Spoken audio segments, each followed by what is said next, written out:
श्रीमात्रे नमः। नर्मदाष्टकम्।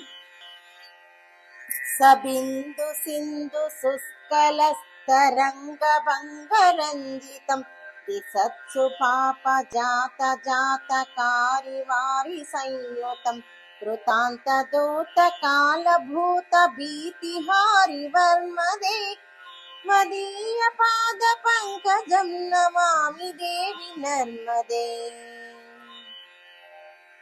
त्वदाम्बुलीनदीनमीन दिव्यसम्प्रदायकं कलौर्मलौघ भारहारि सर्वतीर्थनायकं समच्चकच्च नक्रचक्रमाकचक्रसर्मदे त्वदीयपादपङ्कजं नमामि देवि नर्मदे। महागभीरनीरपूरपापदूतभूतलं वनःसमस्तपातकारिदारितापदाचलं जगल्लये महाभये मृकण्डसून हर्म्यदे त्वदीयपादपङ्कजं नमामि देवि नर्मदे। गतं तदैव मे भयं त्वदम्बुवीक्षितं यदा पुनः मृकण्डसूनसौनकासुरारिसेवितं सदा पुनर्भवाब्धिजन्मजं भवाब्धिदुःखवर्मदे त्वदीयपादपङ्कजं नमामि देवि नर्मदे।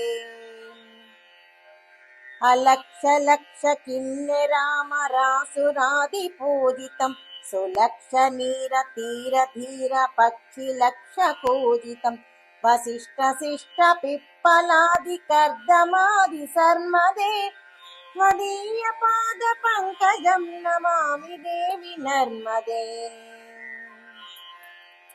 सनत्कुमार नाचिकेत कश्यपाति षट्पदैः धृतं स्वकीयमानसेषु नारदादिषट्पदैः द्रविन्दुरन्ति देवदेव राजकर्म सर्मदे त्वदीयपादपङ्कजं नमामि देवि नर्मदे। अलक्षलक्षलक्षपापलक्षसारसायुधं ततस्तु जीवजन्तुतन्तुभुक्तिमुक्तिदायकं विरिञ्चि विष्णुशङ्करस्वकीयधामवर्मदे त्वदीयपादपङ्कजं नमामि देवि नर्मदे। अहो धृतं स्वनं श्रुतं महेशकेशजातटे किरातसूतपाटवेषु पण्डिते शटे नटे दुरन्तपापतापहारि सर्वजन्तु सर्मदे त्वदीयपादपङ्कजं नमामि देवि नर्मदे। इदं तु नर्मदाष्टकं त्रिकालमेव ये सदा पठन्तु ते निरन्तरं न यान्ति दुर्गतिं कदा सुलभ्य देह दुर्लभं महेशधाम गौरवं पुनर्भवा नरा न वै विलोकयन्ति रौरवम्।